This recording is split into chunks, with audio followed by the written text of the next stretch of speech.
Hello, welcome for another episode of the Author Spotlight. I'm so excited to be with you. We have a wonderful guest today.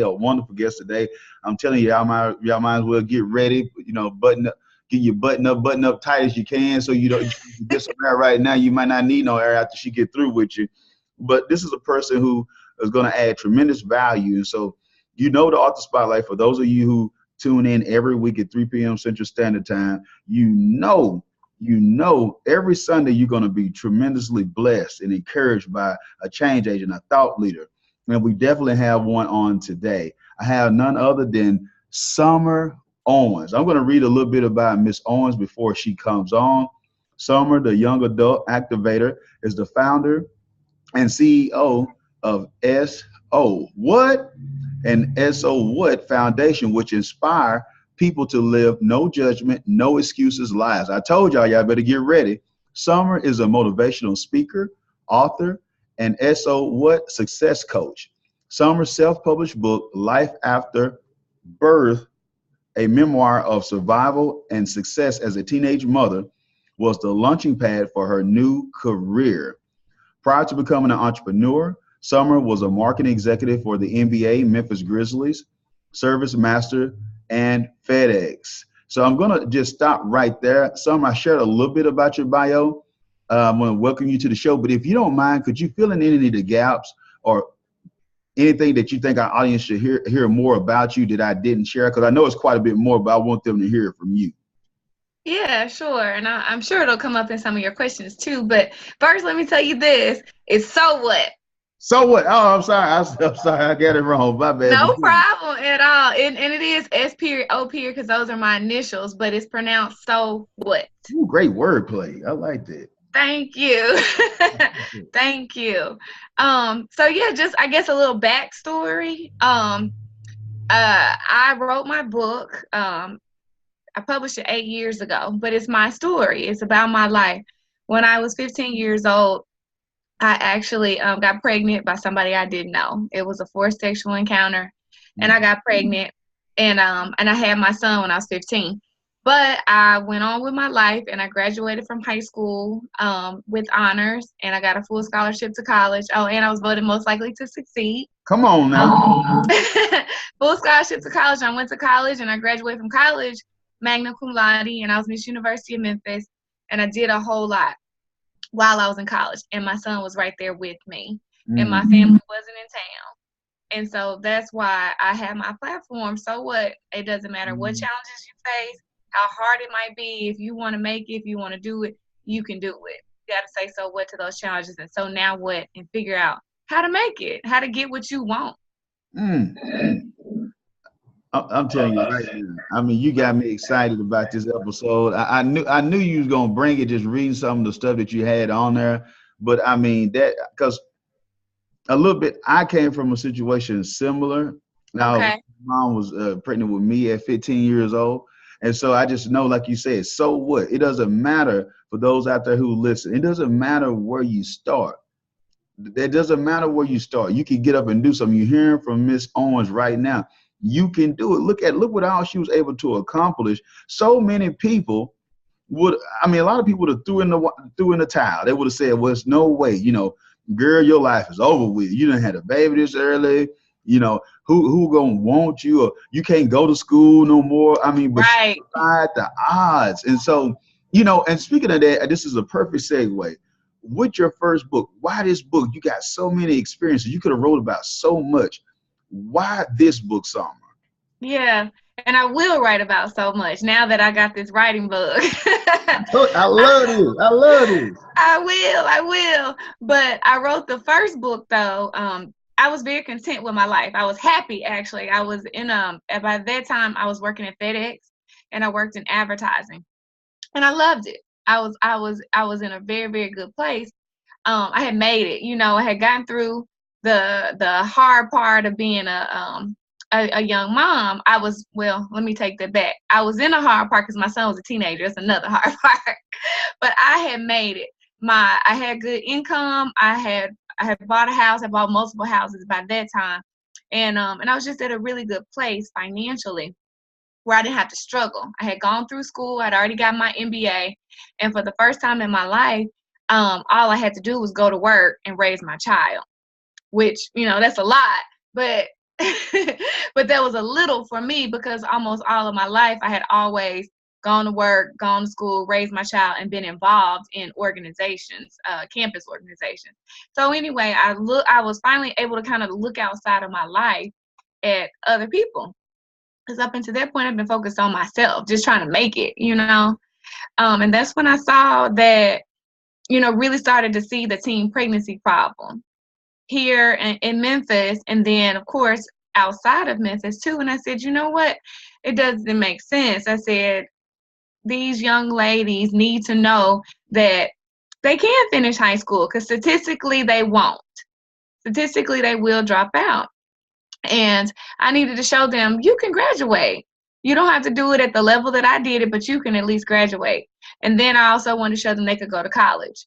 And again, they didn't have to do what I did the way that I did it, but they could further their education. So I wrote my book because people would see me and think, oh, she got it made, she doesn't understand. So I wanted to tell the full story, and that's how I did it in the book. By just going all the way back to being a little girl with self-esteem issues and making some bad choices, and how I got myself in a situation that I was in, but also how I worked my way out of it, and I didn't allow myself to become a statistic, even though I had become a teen mom.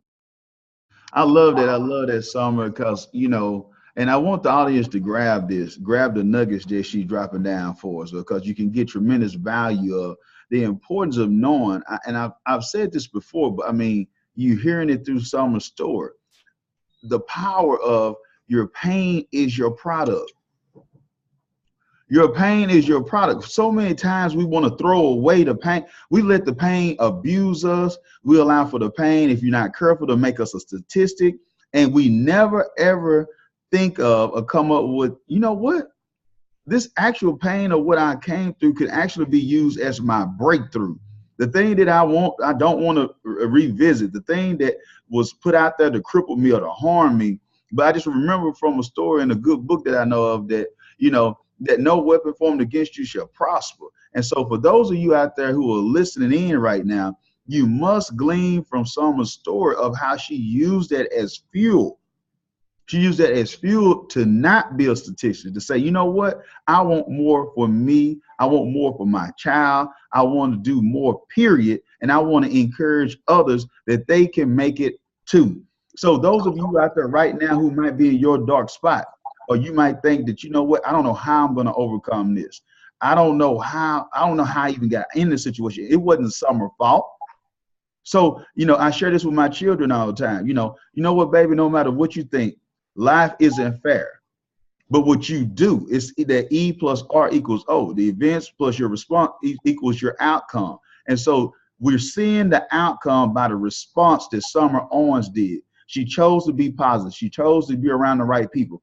She chose to be an achiever, an overachiever to some people, but she knew it wasn't an overachieving with her. That's part of her DNA, baby, to be extraordinary, to get it done, to impact the globe and impact the world. And that's why she's on the author spotlight, because that's why I told you, I wasn't lying to you. This is a planet shaker. This is a change agent, and this is a woman who get it done. And so I thank you so much for sharing that. And I know you got all that you're doing. You got you got business stuff, you're a mother, you got so much on the plate of what you're doing. So could you share with us, what kind of hacks do you have? How do you get writing for a book done? Is it early in the morning? Is it meditation? What is it? Well, let me say this first. When you talked about your pain is your product, because this is about writing, I was in a lot of pain. I had dealt with a lot of stuff, but it actually, I was able to purge a lot of those feelings. I was able to get a lot of it out by writing.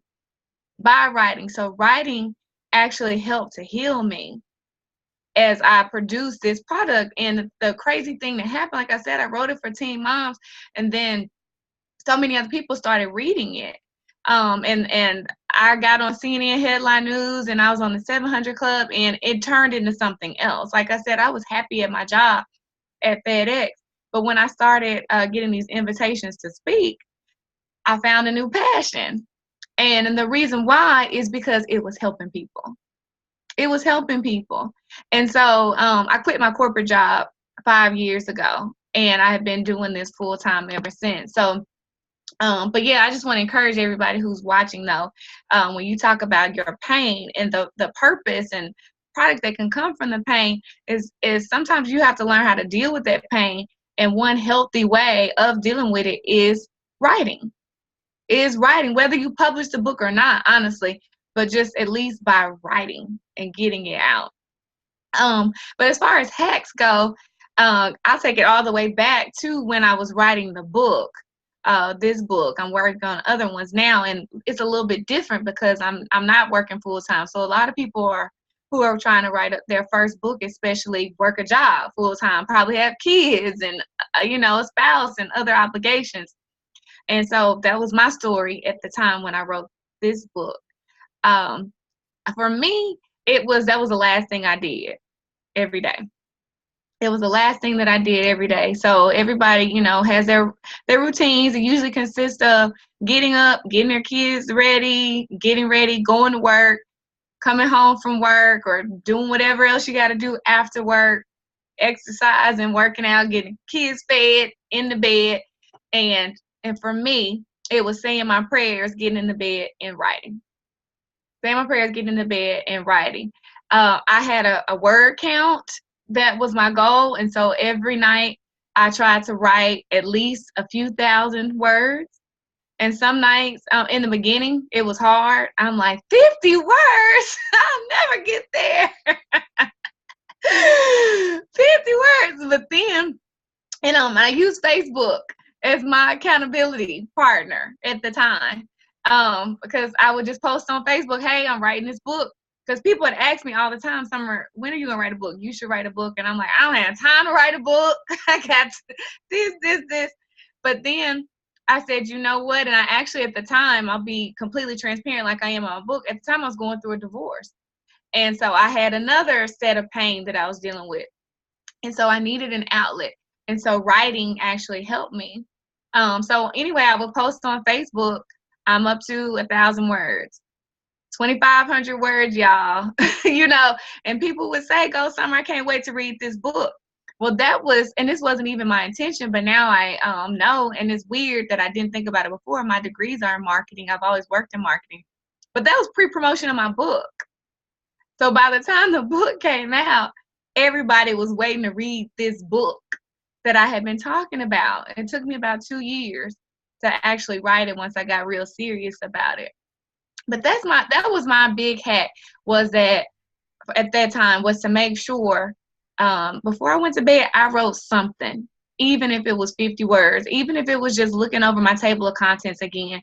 But I would also say my prayers at night and say, okay, God, give me the words. Tell me what I need to say. And that was answered, because the book has really, really helped a lot of people in some major ways, I've been told.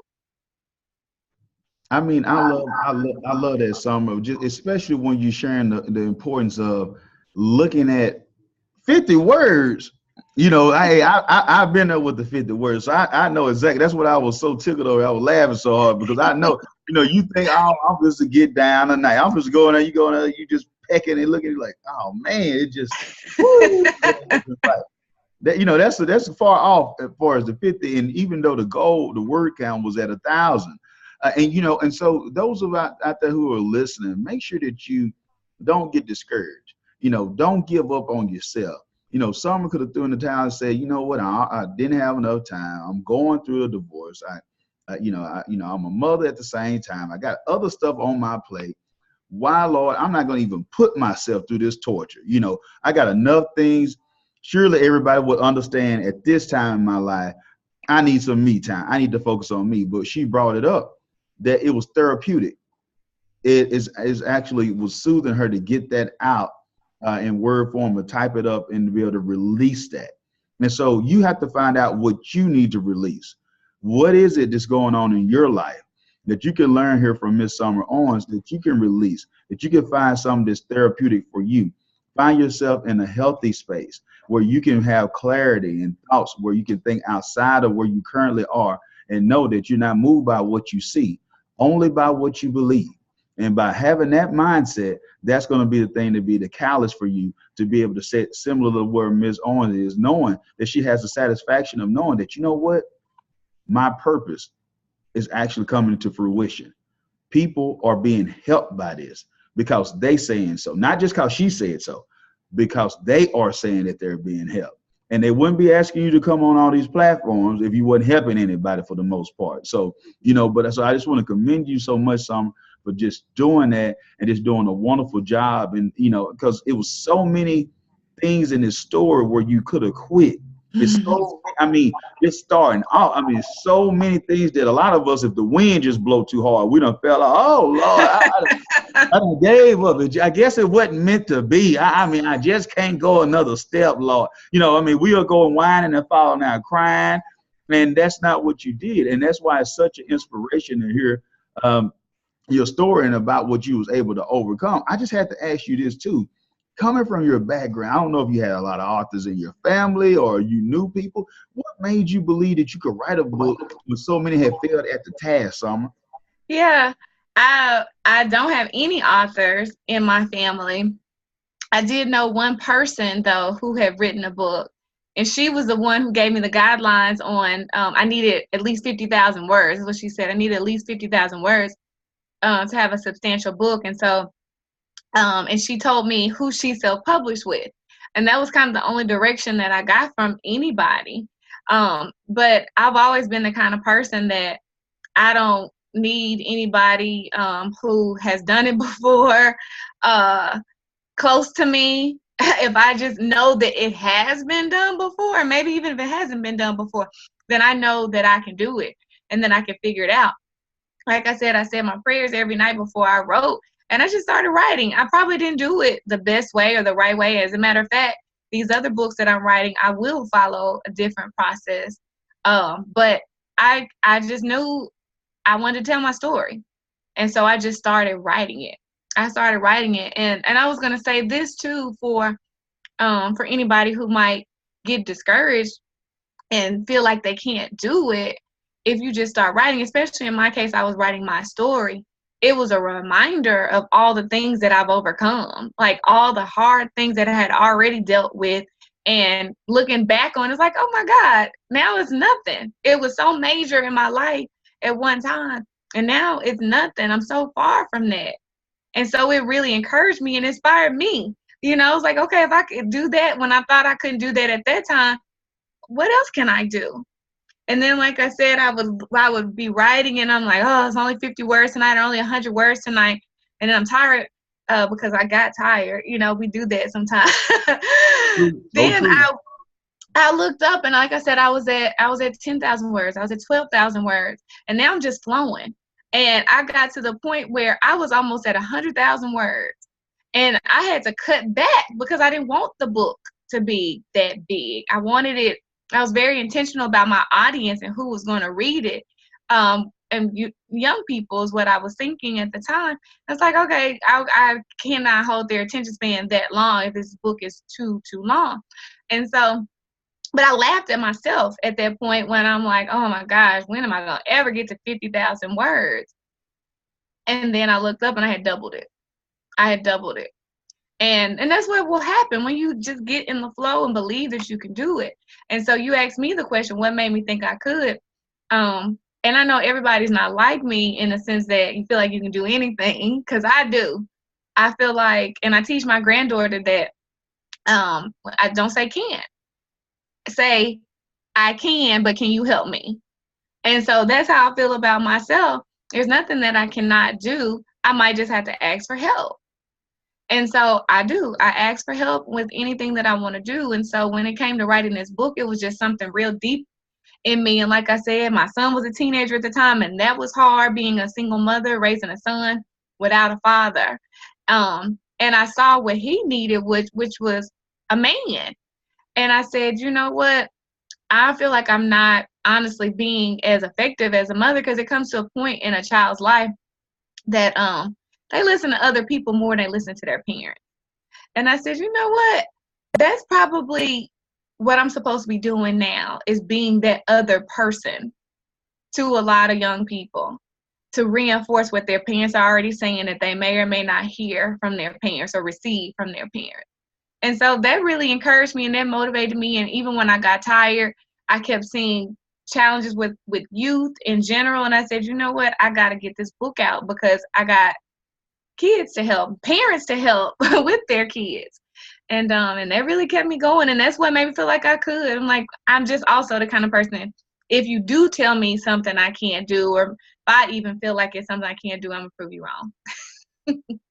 I love it. I mean, I love it. I love it. I love it. I love it some because, you know, we're in a day and age where people are caught up. If I don't look like this, if I don't, and I'm not knocking anybody who do what they do, but if, you know, especially with a lot of the teens, they under that pressure. Or if I'm not able to pay for a certain surgery, or if I don't have a body that's shaped like this, if I don't, you know, I got two girls as well and two boys, you know, and so especially with the girls and all that, you know, you got to look like this, you got to have this, you got to, and it's like, you know, come on, y'all, we got to do better than this as far as what we're sharing and what we're teaching. So it's a breath of fresh air to know that we have people like yourself out there who's pouring in, who's being that third party. I like to call it the third party close.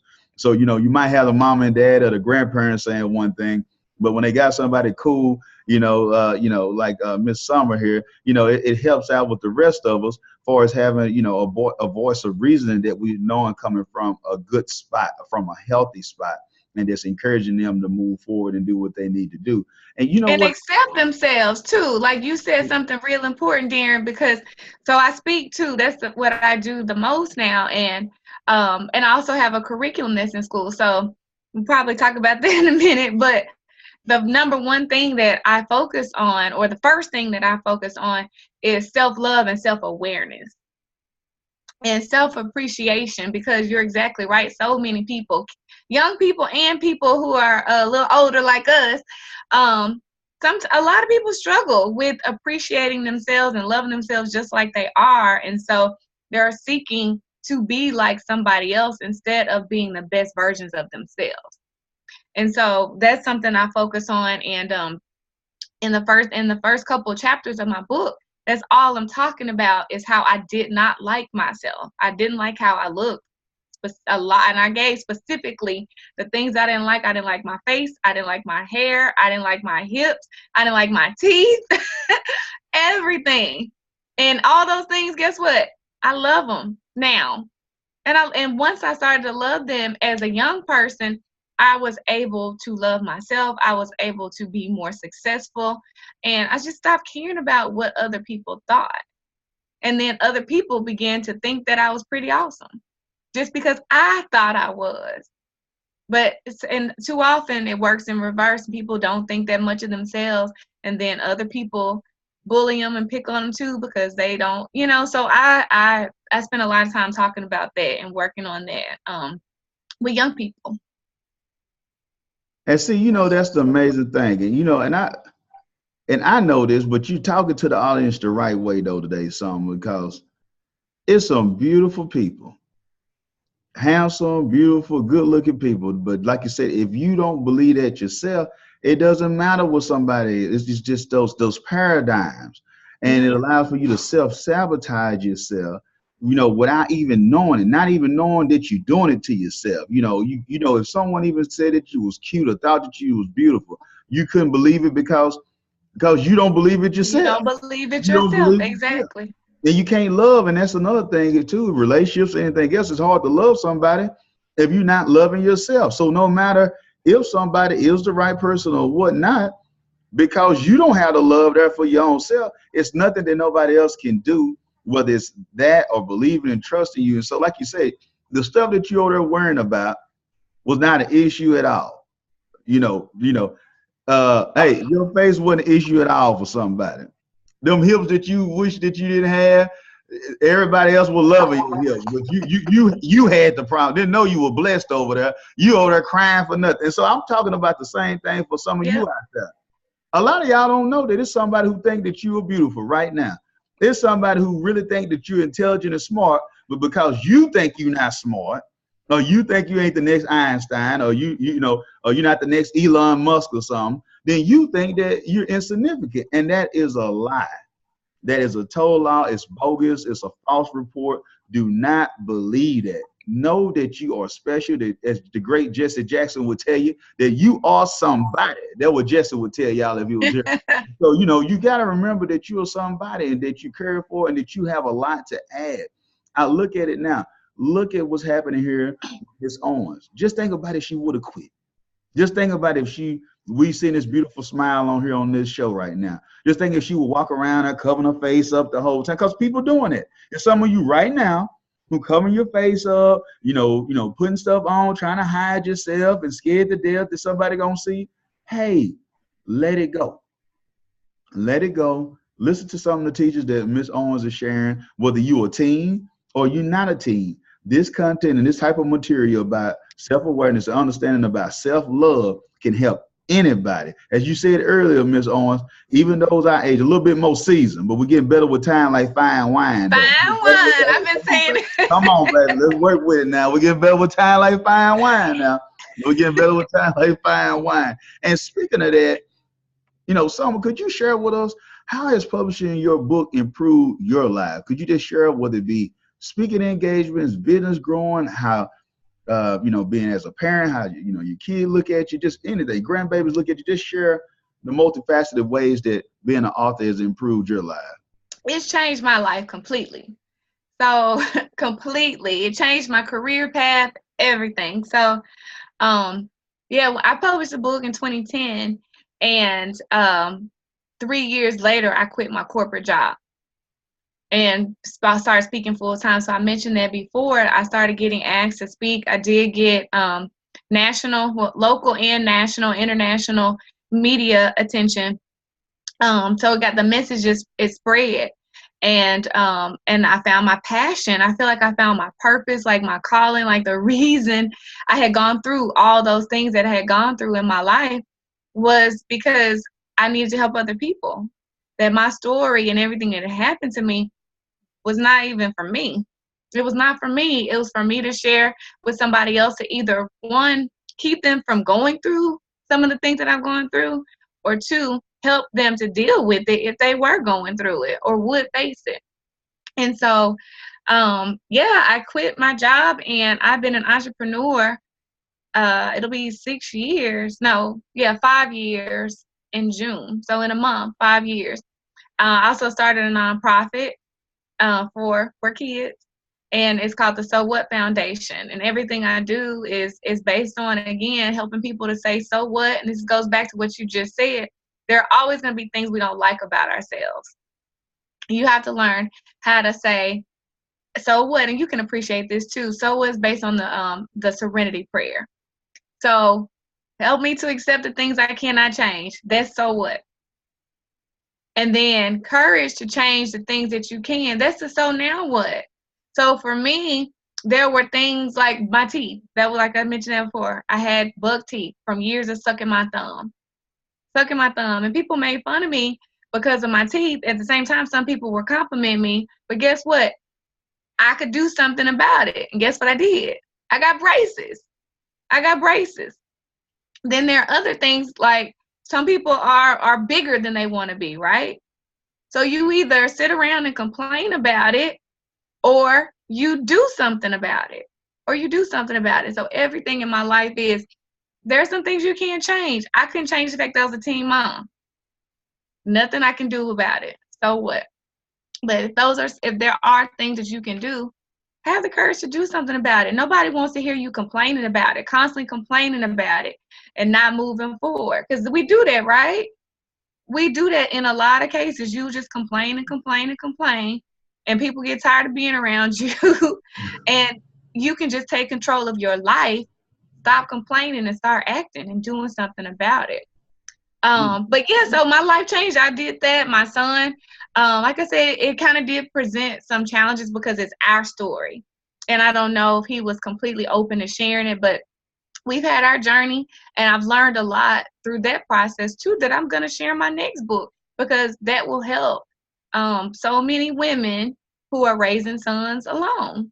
And they need to know what that experience is like, and some things that I did right and some things that I did wrong, like I just talked about in my first book. It's not saying, hey, here are all these great things that I did is these are a lot of mistakes that I made. But these are a lot of great things that I did too. So I've just learned a lot, grown a lot. I've become an entrepreneur, which I never wanted to be an entrepreneur. I was on a great track at FedEx, loved what I did, and very, very comfortable, very comfortable. But now my life is all about helping other people, 100% about, okay, how can I get in front of some more people so I can say something that might help them make a better decision. And that's it. I loved it. I loved it. I loved it. You know, she just shared, Miss Owens just shared. She didn't set out to be an entrepreneur. She was perfectly fine where she was, had a good job, was doing great, had a career that she was flourishing in. But it was something that was innate in her, was letting her know, like, okay, this is a new season. This is a new move. It's time to move. A lot of you, you know it's time to move, but sometimes it's going to be uncertain. You're going to have to go into unfamiliar territory. You're going to have to make a move that everybody might not understand. And that's what, because I know someone had to have some people that's saying, girl, you must be out of your mind. And I'm being nice with the wording that I'm using here. You know, because, wait a minute, you mean to tell me you raising a baby and you about to leave what? For what? You can't just do that on the weekend or do that on the side when you off, when you take a break, or do that during the summer. So, I just like being real on the show and being transparent, just like she is in her books and the things that she's doing with a nonprofit, because a lot of you out there, you have to realize what this, the other Darren Hardy would tell you, is the entrepreneur roller coaster. So when you're taking this journey and you're out to help people, it's taking on a form that others haven't done before or they are scared of. But you can't let the fear of others and the voices that's nagging inside of you telling you to stay in the comfort zone keep you from reaching your greatness. I love this quote. It's by T.D. Jakes, and he shared, that a lot of people will forfeit unknown heavens and acquiesce to known hells. And that right there was a mouthful. Most people will forfeit unknown heavens and acquiesce to known hells. Just because they're familiar with hell, a hellish situation, a situation that's dysfunctional, a relationship that's not right, a job where they're miserable, or where they're in a situation where their health is not where they want to. Just because they are familiar with it, they'll forfeit what could be. And that's what Miss Summer Owens didn't let happen to her. She chose not to be a statistic. She chose to take a journey so she could see about those unknown heavens. And that's what we're able to experience with her being on this episode today, how we can channel the energy and take the stuff that has happened in our lives and use that as a catalyst to move forward to reach our unknown heavens. So, man, I just want to tell you, thank you so much, Summer, for coming on the show, girl. I mean, you done knocked it out the park.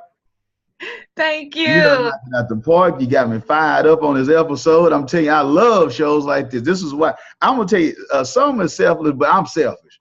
Because I'm over here with notes. Y'all, look at them. I got my notes all out there. I'm writing my stuff down. Hey, I'm here to get mine on the episode. So when I got somebody like Summer on here pouring into me, if y'all not getting something, it's your fault. It's your fault. We done provide the platform, and Summer took the time out of her schedule to come and pour into you. And we want to make sure that you reach out to Summer. So Summer, if you don't mind, before we move on, could you please just share how they can connect with you, websites, social media handles, whatever it may be? Yeah, sure. I'll give one. It's my website, summerowens.com. And on my website, there are links to everything else. So I am on social media, everywhere, pretty much everywhere. I have a blog as well that I share a lot of information, I think, in motivation and encouragement on that blog. But summerowens.com is my name, just like it sounds. But I wanted to say something too. It's a little bit of a plug, but I think it's so helpful what you just said about me taking that leap, that jump. And yeah, it was scary. I even remember when I quit my job. I told my manager, my director, my VP, and my senior VP in that order, because I had a good relationship with all of them, and I did directly tell each of them. They all had different responses, but one of them, who I won't mention, but the first thing they said was, aren't you scared? I would be scared. Are you sure you want to do that? And yeah, and that was one of my my bosses. And that's what he said. And I said, yeah, I am a little scared. I said, but I'm way more excited than I am afraid. And that was my last day, and I left. I left shortly after that. But you're exactly right. I had lots of people who said, Summer, you must be crazy. They knew, look, a lot of people knew, that I was making good money, how comfortable I was, how stable the company was, Or you must be crazy. And I said, I guess I am, because I got to do this. I have to do this. But because of that, though, and because I see so many people, this is something else I didn't mention. I do life coaching. And you mentioned the Sowhat success. So it's success coaching, because I help people to be successful and deal with these challenges. But right now I have a thing called Sowhat University, and it's YOU University. And I have a course in there called the Confidence Class. The Confidence Class, and it's a class that I teach. It's a recorded online class you take at your convenience to help you deal with your fear. Whether you're trying to write a book and you're scared because you don't know where to start, you don't know what to do, or you want to leave your job, or you just want to ask for a promotion, you just want to ask for a date, anything. Confidence it goes back to what we talked about before, is appreciating yourself and loving yourself and believing in yourself. And so many people lack confidence. And it's very evident that when people lack confidence, it's very evident, even when they don't express it. I mean, some of the most arrogant people, sometimes people say are arrogant, and I can see between those lines at all, and I'm like, I know what the real is. And there's no criticism at all. It's just a fact and a reality that we have to deal with. And we all lack confidence in some areas, but we all can all get stronger in our confidence. And when we're more confident, then you can be like I told you I am with my granddaughter's, like, you can't tell me anything that I can't do. I can do anything. I just have to ask for help. So, yeah. And we can. There's not a single person who can't write a book. If that's something that you want to do, you can write a book. You just probably have to ask for some help. And it's all kinds of ways and methods of getting that help. You want to have your own business, you can. You want to get another degree, you can. I don't care what the challenges are. But yeah, so I'm just loving, if you can't tell, I love what I do now. And I hate for people to not do something that their heart really wants them to do because they don't think they can. And the thing is, though, I love what you're sharing about getting up and doing something that you're loving to do. And it's evident about you, just like you can tell when somebody is playing the role and you can read between the lines. That's the same thing that I'm loving about you right now, because, as you know, I mean, you from Memphis, so you know this. It's in you and not on you. Come on now. That's for another episode, though, baby. That's for another episode. You know, we're behind the scenes. But it's in you, not on you, baby. You know what I'm talking about? I messed with Memphis 10 a little bit back in my day. So, you know what I'm saying? So I know a little bit about that. So, you know, when it's in you, not on you, that's a whole nother ball game. And that's what you're so right. And I'm so glad that you move forward on that, because so many will be helped. And I want y'all to pick up. Take the information will be in the show notes. But make sure that you take her up on this live coach. Get her to come in and speak for your association, your nonprofit, or your corporation, whoever. Because these are transferable skill sets that no matter where you are, I guarantee you somebody over there in that cubicle on the side of you who is struggling through the same thing that someone who 12-year-old who going through, or 6-year-old. Yes. So don't get it twisted now, because somebody 45 and all that, you think they don't overcome that, because all the corporate America is, or wherever you are, is just like a big playground or a big elementary school. You got some bullies in there. You got people who feeling less than. You got people who depressed. You got people struggling with home life. Everybody got a thing so much. And, you know, as we say in Texas, everybody got a thing. So, you know what I'm saying? You know what I'm saying? I know that's not proper, but I'm going to give y'all a little southern vernacular. It's not proper, but it's right. It's all right. Everybody got a thing. My grandmama will tell you that real quick. So, you know what I'm saying? So everybody got a thing. So we want to make sure that you understand the importance of what you have heard here. Use this. Use the knowledge that you have heard here. If you can reach out, you know you need to get her a book. Go to summerowens.com. Make sure you join the university. Get her for live coaching. You might know, because we got people on here who they got the means to what it takes. Invest in yourself. You know that this woman is speaking to you today. You know it. You know it's not by accident that you are listening to this episode. It's resonating with what Summer is sharing with you. You are in the same situation, the same boat that she found herself in so many years ago. And you know it's the time right now. It's the season for you right now. Don't miss this opportunity. Make sure you reach out to Summer Owens and make sure you take your life to the next level. Now, Summer, there's somebody out there who listened to this and they think to themselves, man, I mean, Summer got it going on. I can't believe she ever had a problem. She's beautiful. She's brilliant. She's bold. It's just so much going on with her. I can't see myself doing this, but I know I have a story in me and I want to share it with the world. Could you share with them the importance of sharing their story with the world, regardless who they are, even though they're not Oprah, even though they're not Elon Musk or, Richard Branson? Could you share with them the importance of why they should still share their story with the world? Absolutely. So first of all, you're not those people, you're you. And you're just as valuable as you, as any of those names that you just gave. And you said, I do think that just like before, people would see, oh, Summer has accomplished all this, she's got it all together. No, I don't. I'm just like everybody else, and I'm good. I'm happy, but I still deal with challenges. I've overcome challenges, and I God gives me challenges still every day that I'm constantly overcoming. But I probably felt similar to what you just described, in that, who am I? This is my story. Who care? I'm just Summer. Nobody knows me. But my heart still was like, even if it's one person, that was my thing. I'm like, this is gonna help one person. If my book can help one person to get through their challenge, or one girl to not get pregnant, because that will change everything about her life for generations, then it's worth my time sharing my story.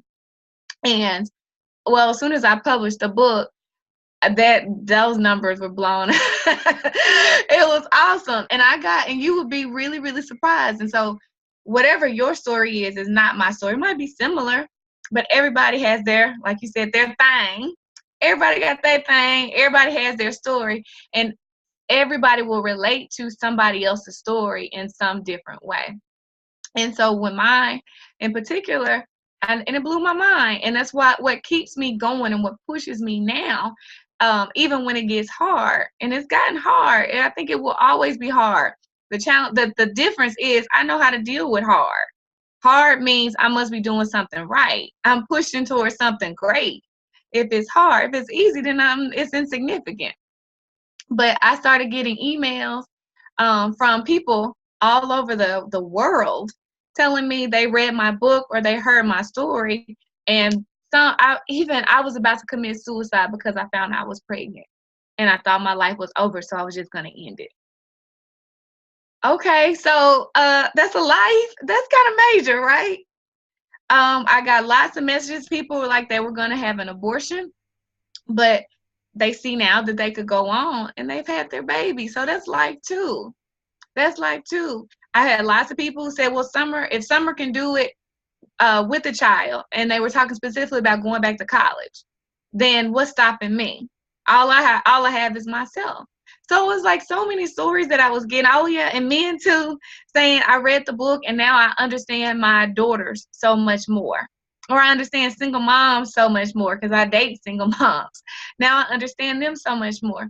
All these stories that I never would have even thought would happen. Remember, I said I'm going to write this book so some teen moms can see they can graduate from high school and go to college.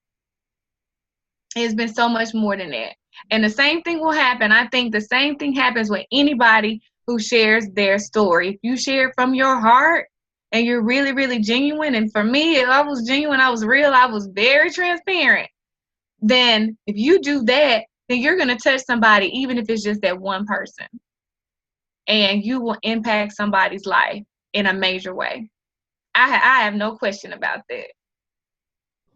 I'm telling you, this episode right here is just like Campbell soup. It's good. I love it. This episode right here is good. But I'm telling y'all gonna have to catch it on the flip side. I'm telling you, we gotta bring her back. We got to bring this woman back. I would love to. We gotta bring her back. And I'm gonna be in Memphis too. We're gonna have to get together and catch up. I got some clients having a book lunch and stuff down that way, so we gotta connect when I'm in. Definitely. Make sure we connect when I'm down that area. We go behind the scenes again. with my woman Summer Owens, who That really. would be awesome, Darren. That would be awesome. Yeah. I'm gonna be down there in about like a month, like in May, something like that. Yeah, so I'm definitely gonna hit you. Yeah, I'm gonna hit you up Cool. when we get down there. But for those of you out there, wow, this has been an awesome episode. I love this. Thank you, Summer, so much. Your story is amazing. We appreciate you coming and dropping these value bombs on us, pouring so much into our audience. I know that whoever listens to this episode, you can't be the same when you heard this episode. This is one that you want to replay. This is one you want to replay. Listen to this again. Get yourself right in the morning or in the evening before you go to bed or whatnot at night. Make sure that you listen to this when you're on the treadmill, whatever you're doing, or you're on that ride from work on that commute. So make sure that you get this one into your system, into your spirit. But thank you so much, Summer, once again for coming on. My pleasure. Thank you, Darren. Anytime. Hey, this is another episode of the Author Spotlight. You can catch this episode with Summer, or you can catch other change agents and thought leaders and planet shakers every Sunday at 3 p.m. Central Standard Time. You can go to selfpublishing30days.com, or you go to YouTube to DMP Enterprises, which is our YouTube channel, to be able to catch this episode. Definitely don't miss this episode. And like I told y'all before, make sure you contact Summer. Get into her coaching, get into her university, and make sure that you make the next thing, your next move, your best move. And so until next time, hey, be blessed and keep doing what you do and be great.